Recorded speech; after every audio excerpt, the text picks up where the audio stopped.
Plaster flower art অনেক দিন থেকে আমার করার ইচ্ছে ছিল এইটা, কিন্তু আমার আর করা হয়নি। প্রায় 1 বছর হলো বোর্ডগুলো কিনে এনে রেখেছিলাম। মেয়ে বলল, মা আমি করব। আমি তো ভরসাই পাচ্ছিলাম না। স্কুল থেকে এসে দেখছি এঁকে রেখে দিয়েছে, একটা কোণ বানিয়ে নিয়েছে। এই কোণগুলোর সঙ্গে আমরা সবাই পরিচিত। আর নিয়েছে হোয়াইট সিমেন্ট।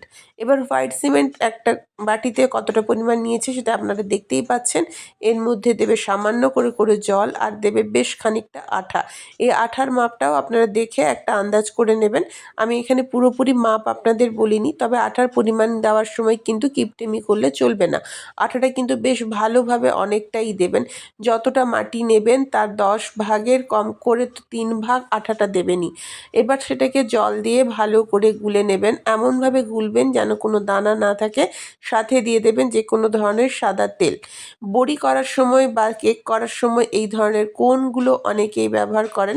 সেই ধরনের একটা কোণ কাগজ বা পলিথিন দিয়ে, কাগজের পলিথিন দিয়ে বানিয়ে নেবেন।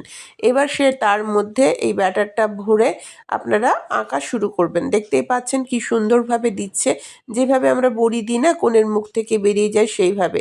এবার একটা তুলিকে জলের মধ্যে ডুবিয়ে জাস্ট হালকা করে আলতো হাতে পাপড়িগুলো বোঝানোর জন্য টেনে নেওয়া। এইভাবে করে পুরো বোর্ডটাকে আপনার ধীরে ধীরে ধীরে ধীরে করে টানতে থাকবেন। দেখুন যখন টানা হয়ে যাবে তখন একটা করে ফুল রেডি হয়ে যাবে। আবারও একটু আপনারা তুলি নেবেন, তুলিতে জল দেবেন, জল দিয়ে আবার তুলবেন। আমার মেয়ে এটা একটু বেশি পাতলা করে ফেলেছে।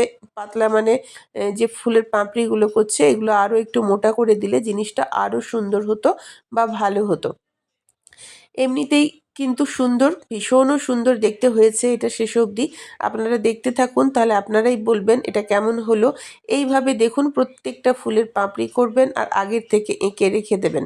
এই কোণটা করার সময় যদি মুখের মধ্যে দেখেন কিছু আটকে যায়, তাহলে পাশে সেফটি পিন বা কোনো পাতলা ধরনের কিছু লোহার জিনিস রাখবেন, যেটা দিয়ে টেনে ওই মুখটাকে পরিষ্কার করে দেওয়া যায়। বেশ খানিকটা ও করে ফেললো।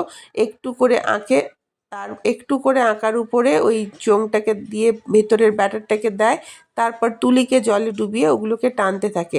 এইভাবে পুরোটাই এঁকে নেওয়া হবে। খুব সুন্দর করে করে নেবে ও, দেখতেই পাচ্ছেন অনেকটাই হয়ে গেছে তৈরি। অনেকক্ষণ ধরে বসেছে, ধৈর্যও আছে বটে ওর। আমার যেমন এইসব কাজে ধৈর্য থাকে, ওকেও দেখছি এইসব কাজে ওর ভীষণ পরিমাণে ধৈর্য।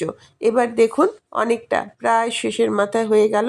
রঙটা কিন্তু আমি অন্য দিন দেখাবো বা রঙটা পরে দেখাবো। আজকে শুধু এইটুকুই থাক আপনাদের জন্য। কেমন লাগলো আমাকে বলবেন। আর রং হয়ে যাওয়ার পরে আমি তো দেখতেই পাচ্ছিলাম দারুণ দারুণ দারুণ লাগছিল। আপনারাও বলবেন শেষের পরের ভিডিওটাতে যে রংটা হওয়ার পর কেমন লাগলো।